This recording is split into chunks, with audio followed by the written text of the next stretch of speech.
Hello everyone, good morning student. Welcome आपका अपना science के यूट्यूब चैनल पे।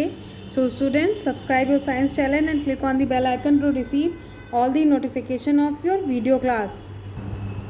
सो this class is for 7th standard student. 7th class के बच्चों, आप लोग का जो सॉल्व टॉपिक था चैप्टर नंबर 5 का, वो मैम यहाँ पे फिर से एक्सप्लेन कर दे रहे हैं इसके आगे का पूरा part. And long answer question भी इसी वीडियो में लास्ट में एक्सप्लेन किया हुआ है। ठीक है, तो पहले हम थोड़ा सा जो हमारा पार्ट रह गया था उसको हम देख लेते हैं।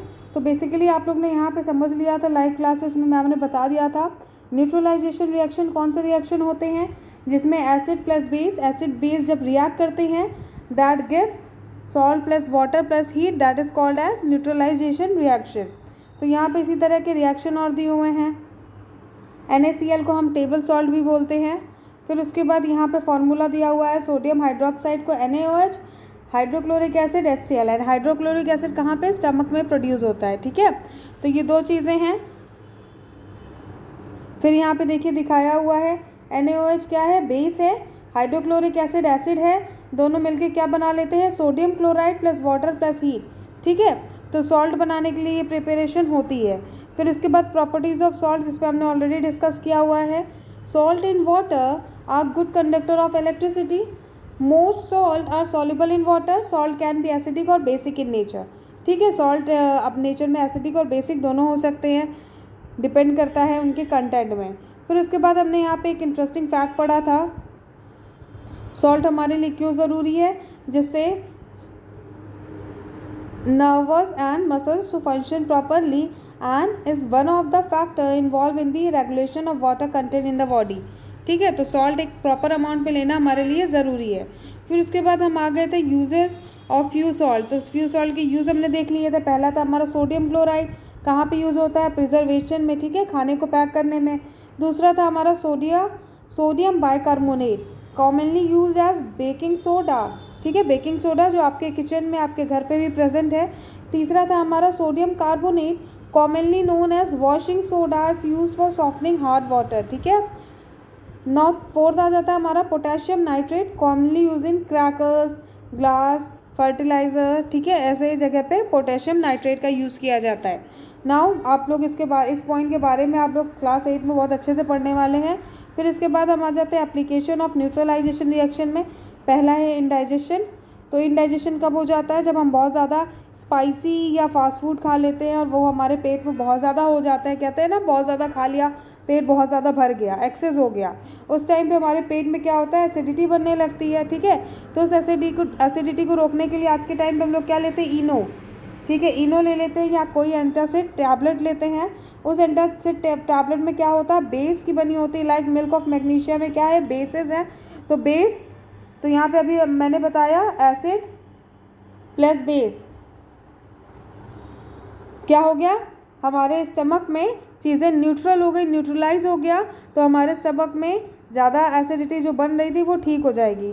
इसलिए हम लोग इनो और एंटासिड टैबलेट ले लेते हैं जब हमारे पेट में एसिडिटी बहुत ज़्यादा होती है। They neutralize the excess acid and we feel relief. ठीक है, हमारे स्टमक में जो एक्सेस एसिड हो रहा था वो सही हो जाता है और हमें रिलीफ फील हो जाता है। उसके बाद इंसेक्ट बाइटिंग में भी हम लोग करते हैं। जब हम लोग को मधुमक्खी हनी बी काट लेती है तो हम लोग क्या करते हैं उसके ऊपर, या कोई चींटी काट लेती है तो क्या होता है? Insect sting contain formic acid. क्या होता है ये? यहाँ पे आप लोग अंडरलाइन कर लीजिए। इंसेक्ट के स्टिंग में क्या होता है? फॉर्मिक एसिड होता है, that causes burning sensation in our skin. अगर आप लोगों को कभी हनी बी ने काटा होगा या किसी बड़े से चींटे या चींटी ने काटा होगा तो आप लोगों को बहुत जलन सी होती है अचानक से, right? To get its effect neutralise we apply soda paste. ठीक है, हम लोग उसमें सोडा पेस्ट अप्लाई करते हैं। कुछ लोग कहते हैं कि अचार अप्लाई कर लीजिए या विनेगर लगा लीजिए, है ना। समटाइम्स हमारे, अगर आप गांव साइड जाएंगे तो वहाँ पे क्या करते हैं, जब हनी बी काट लेती है तो जो अचार होता है, आम के अचार का रस, उसको लगा लिया जाता है क्योंकि वो एज अ बेस काम करता है। और जब उसको हम लोग लगाते हैं तो यहाँ पे जो जलन होती है वो हमारा न्यूट्रलाइज कर देता है। ठीक है, on the other hand a web sting is so basic, so vinegar acid is use for relief. ठीक है, अचार में क्या होता है? एसिड होता है हाई अमाउंट में, और यहाँ पे क्या है? जो स्टिंग से हमें काटा हुआ है वो बेस है।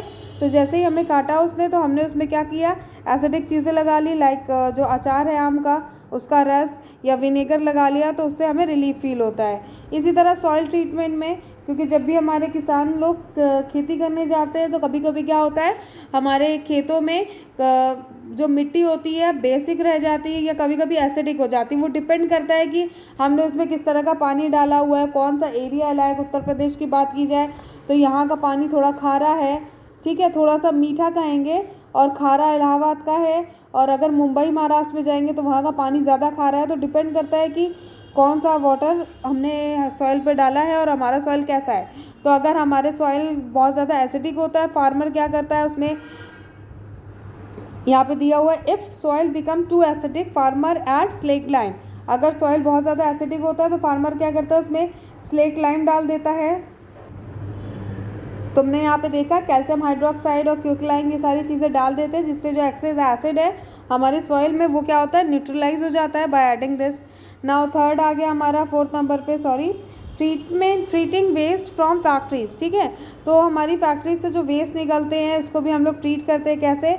Effect of acid get neutralise, this prevent the water bodies from getting acidic as acidic substance में हार्मफुल एक्वाटिक लाइफ। तो आप सबको पता है कि अगर हम बहते हुए पानी में, जस्ट लाइक नदी में, कोई भी एसिडिक चीज़ें डालेंगे तो जो उसमें जानवर होते हैं लाइक फिश, उनके लिए वो बहुत ज़्यादा हार्मफुल है। ठीक है, तो the waste that come out of the factories are highly acidic. ठीक है, तो जो वेस्ट होते हैं ऐसे फैक्ट्री से निकलते हैं वो काफ़ी ज़्यादा एसिडिक होते हैं, उनमें केमिकल्स होते हैं। तो these waste are treated with bases so that the effect of these get neutralise. ठीक है, तो इसमें हम बेस को इफेक्ट करते हैं। इससे बेस को जब उसमें जाता है तो इसमें हम लोग बेस ऐड कर देते हैं, जिससे जो एक्वेटिक एनिमल है उनको किसी भी तरह का नुकसान ना हो।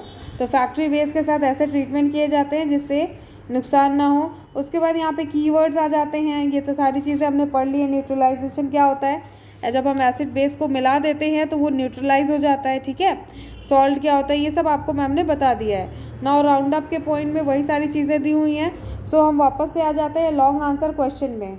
सो आप लोग फटाफट अपनी कॉपी निकाल लीजिए और वर्क स्टार्ट कर लीजिए फटाफट से।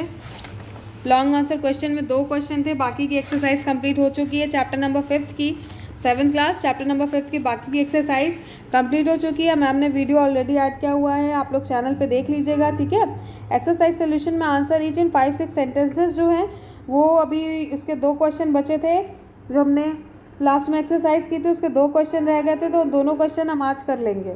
तो सेकेंड क्वेश्चन था what are indicators, give what are indicators. ये क्वेश्चन आपका था वहाँ का, लेकिन यहाँ पे क्वेश्चन चेंज हुआ था आपका लॉन्ग आंसर में, तो यहाँ पे ये चीज़ें नहीं होंगी। ठीक है, ये क्वेश्चन मैम ने आपको होमवर्क भी दिया था आपके एक्सरसाइज पार्ट F का क्वेश्चन नंबर 2 जो मैच हो रहा था क्वेश्चन नंबर फर्स्ट के साथ पार्ट ई का। ठीक है, ई क्वेश्चन नंबर फर्स्ट के साथ जो मैच हो रहा था उसको मैम ने यहाँ पे आंसर करके लिखा हुआ है। क्या है question? What are indicators, give an example along with their colour changes in acidic and basic medium. ठीक है, तो यहाँ पे मैम ने थोड़ा सा चेंज किया हुआ है आंसर में। वैसे मैम ने आपको होमवर्क दिया था ये क्वेश्चन, मैम यहाँ पे फिर से करवा दे रही हैं। आंसर लिख लीजिए आपने, क्योंकि व्हाट इज इंडिकेटर तो वही रहेगा, substance that indicates the presence of an acid and base are called indicators. लेकिन यहाँ पे चेंजेस क्या हो रहा है एसिड एंड बेसिक मीडियम में, तो इसका एक एग्जाम्पल यहाँ पे मैम ने करा दिया है। Turmeric and onion as a natural indicator, turmeric retains its yellow colour with acid and turns red with bases. ठीक है, तो ये चीज़ें हैं जो एसिड एंड बेसिक मीडियम में चेंजेस होती है। तो आप लोग इस आंसर को कंप्लीट कर लीजिए फटाफट अपनी कॉपी में। Turmeric and onion as a natural indicator, turmeric retains its yellow colour with acids and turn red with base. Complete your answer students.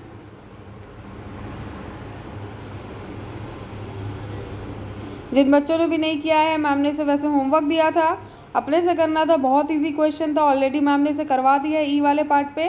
पर एफ वाले पार्ट पे क्वेश्चन क्योंकि रिपीट कर गया है, थोड़ा सा डिफरेंट है, लेकिन आंसर कुछ हद तक वही रहेगा। ठीक है, नाउ इसके बाद हम क्वेश्चन नंबर 3 पे जाएंगे।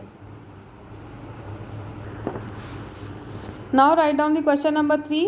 Answer each in 5-6 sentences. Question number 3. State various application of neutralization reaction. तो यहाँ पे न्यूट्रलाइजेशन रिएक्शन के एप्लीकेशंस बताने हैं। क्वेश्चन लिख लीजिए आप लोग।